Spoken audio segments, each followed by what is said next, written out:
Hey everyone, welcome back for another deep dive. Always excited to be back. Today we're tackling something I think a lot of us can relate to. Feeling ambitious, but also being, well, kind of lazy.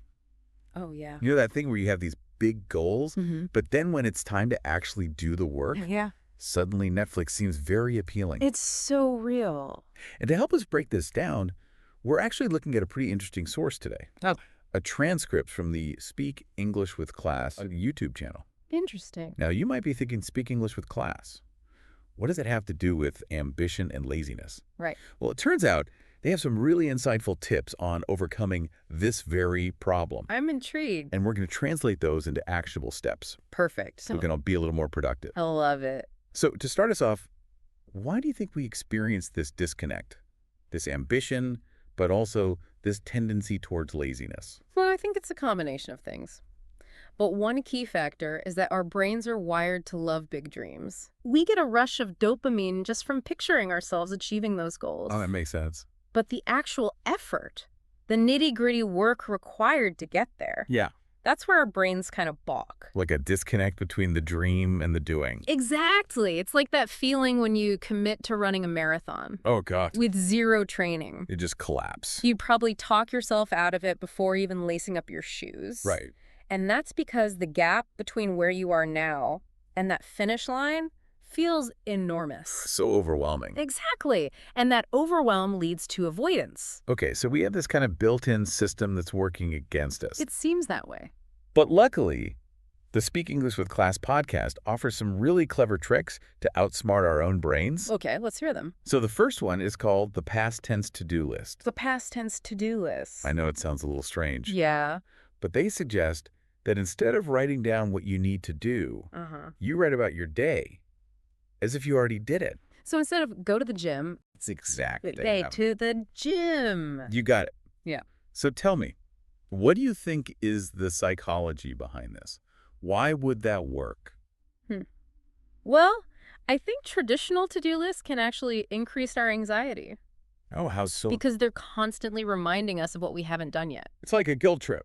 Exactly. Whereas when you phrase it in the past tense, you trick your brain into thinking the hard part is already over. So you're already kind of patting yourself on the back. Exactly. And that makes it more likely you'll actually take action. Okay, so let's try it. Let's say your typical to-do list includes things like work on that presentation, Okay. clear out my inbox, and finally organize those files. Oh, those files have been haunting me. Right. So how would we rewrite those in the past tense? Okay, let's see. Nailed that presentation, and I feel super confident about it. Okay, love it. My inbox is 0, baby. Yes. And all my files are organized. What a relief. Doesn't that feel so much better? It really does. It's like you've already accomplished everything. It's like a preemptive high five. Exactly. Yeah. And it plays on that reward system. So smart. Okay, now trick number 2. This one seems pretty obvious on the surface, but it's something we often forget. All right, what is it? Make work feel like play. Oh, I like that one. Right. So we can spend hours engrossed in a hobby that we enjoy. Totally. But chores, Not so much. no. And Speak English with Class actually pointed this out. They said that even small changes can make a big difference. Okay, like what? Well, they had this example of turning cleaning into a dance party Oh, fun. with your favorite music. I actually do that. No way. So it actually works. It does. It turns something mundane into something enjoyable. See?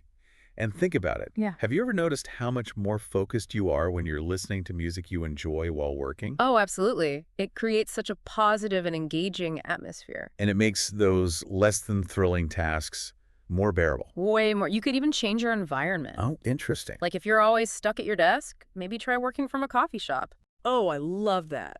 Or a park sometimes. Or even set up a reward system for yourself. Yeah. Like, if I finish this report, I get to watch that new episode I've been saving. It's all about those little incentives. Exactly. So we're tapping into our brain's natural inclination towards pleasure and reward, Makes sense. making us more likely to actually engage with those tasks that we typically avoid. I'm already feeling more productive. Me too. Okay, but what about those projects we start with great enthusiasm? Oh, yeah. only to abandon them halfway through. Happens all the time. The classic unfinished project syndrome. Ugh, the worst. So this is where trick number 3 comes in, the unfinished task effect, Okay. also known as the Zeigarnik effect. The what effect? Zeigarnik. It's basically this idea that our brains hate leaving things incomplete. Oh, that's so true. It's why we binge watch entire seasons of shows. We need that closure. The cliffhangers get me every time. Right. So how can we use this to our advantage? I'm not sure. Tell me. Well, instead of aiming to finish a task, Simply focus on starting it. just start. Exactly. So Yeah. let's say you need to write a blog post. Okay. Instead of thinking about the entire post, Yeah, it can be daunting. just commit to writing the first paragraph. So like baby steps. Exactly. And because our brains are wired to seek completion, Uh-huh. chances are you'll keep going after that initial paragraph. Oh, that's interesting. It's like tricking your brain into productivity. I like it. Like that unfinished project is just nagging at you in the back of your mind. Yeah, I can feel it. And the only way to silence that nagging is to, well, finish it. That makes a lot of sense. It's all about lowering that barrier to entry. Brilliant. Okay, so we've tackled starting tasks, making them fun, and using our brain's need for closure to our advantage. I'm taking notes. But what about those days when you're crazy busy, but you feel like you haven't actually achieved anything meaningful? Oh, yeah, I know that feeling. It's like spinning your wheels. Exactly. It's the busy but not productive trap. Ugh, the worst. And it often boils down to a lack of prioritization.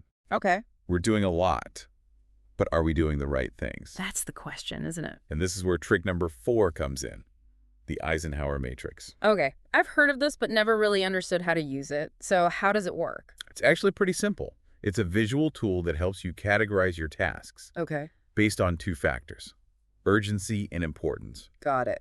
So imagine a square divided into 4 quadrants. Okay. 4 quadrants. The top row is for urgent tasks. Uh-huh. The bottom row is for non-urgent tasks. Okay. The left column is for important tasks.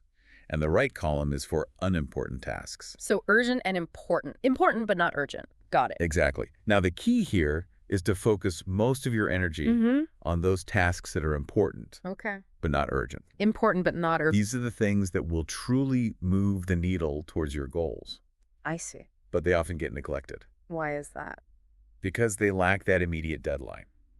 Oh, that makes sense. It's like that saying, a stitch in time saves 9. But sometimes we get so caught up in the urgent Right. that we miss the truly important. We're busy putting out fires Exactly. instead of working on the things that will actually make a difference. And ironically, sometimes those urgent but unimportant tasks are things like researching productivity hacks Oh, the irony. instead of actually being productive. Ouch, that hits close to home. Me too. Yeah. But that's why the Eisenhower Matrix is so helpful. So it helps us prioritize. Exactly. It gives us a clear framework Okay. for deciding what to focus on. And what to maybe let go of. Precisely. Yeah. So if you find yourself constantly feeling overwhelmed and behind, Yeah. this matrix can really help you figure out what to delegate, what to delay, or even what to ditch altogether. It's like taking control back Exactly. It empowers you to manage your to-do list. instead of letting it manage you. I love that. Okay, so we've covered starting tasks, making them fun and fine, harnessing our brain's quirks, It's a lot. and prioritizing effectively. But what about that fear of failure? That holds so many of us back. It's a big one. It is. Yeah. And Speak English with Class had a really interesting way of addressing this. Okay, I'm curious. They encouraged us to embrace being bad at something. Embrace being bad. What does that mean? Well, not intentionally bad, but rather choose a hobby or activity where the outcome doesn't really matter. Oh, okay. Something where you can just enjoy the process Thanks. without worrying about being perfect. So like what? Give me an example. Like terrible karaoke singing Oh, or finger painting with the artistic skills of a 5-year-old. I could do that. Right.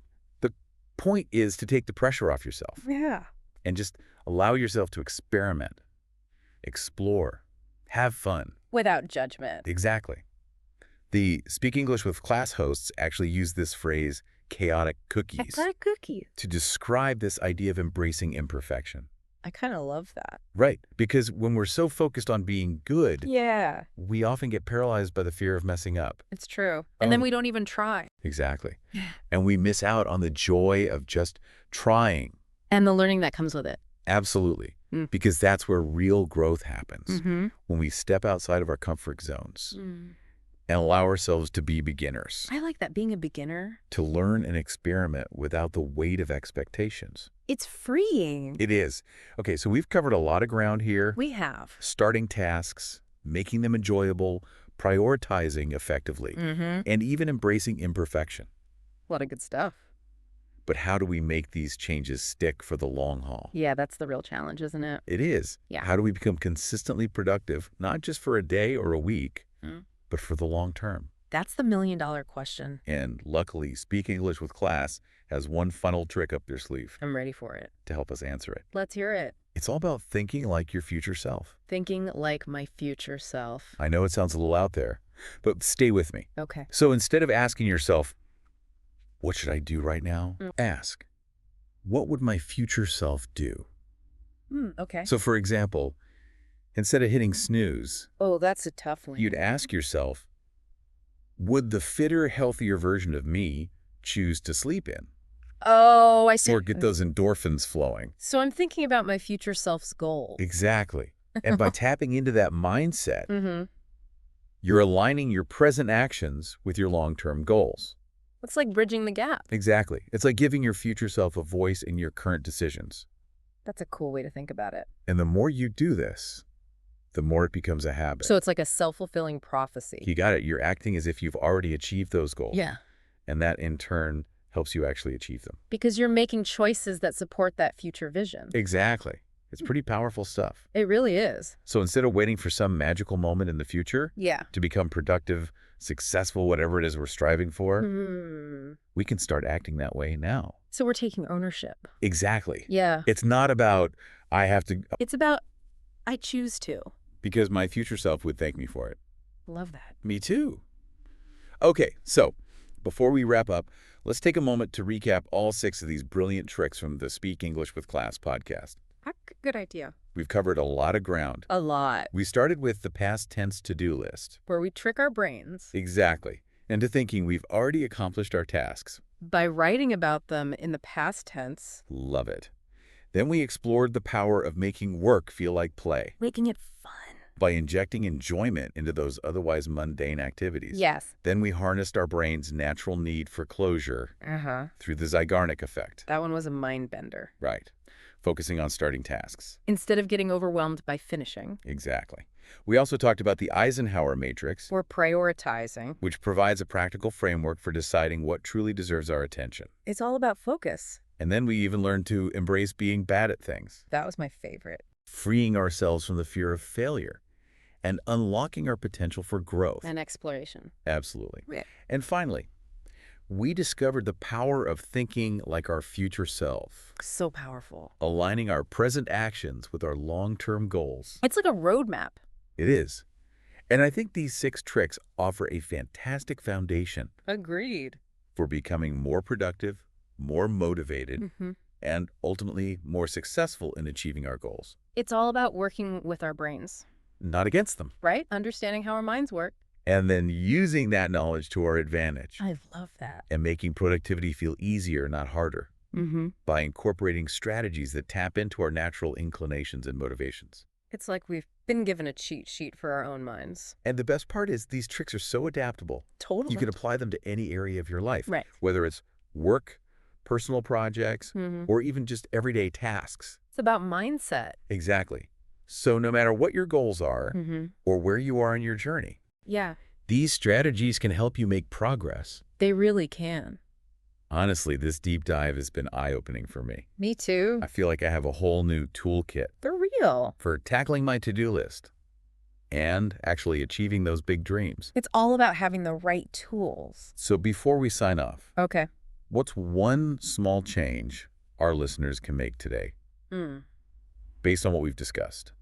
Something they could do right now to put these ideas into action. That's a great question. I'd say tap into that future self. Okay. We've been talking about, think about one thing that future you would be proud of you doing today. Oh, I like that. Something you've maybe been putting off. So maybe it's finally starting that online course I've been thinking about. Or making that doctor's appointment. Or spending just 15 minutes working on that side hustle Exactly. you've been dreaming of, It's all about taking that first step. however small, Yeah. and letting those actions build momentum. towards your ultimate goals. This deep dive has been all about giving you the tools and strategies to become the most productive and ambitious version of yourself. So go out there, embrace those big dreams. And use these tricks to turn those aspirations Into reality. We'll be here cheering you on every step of the way. Thanks for joining us on the Deep Dive.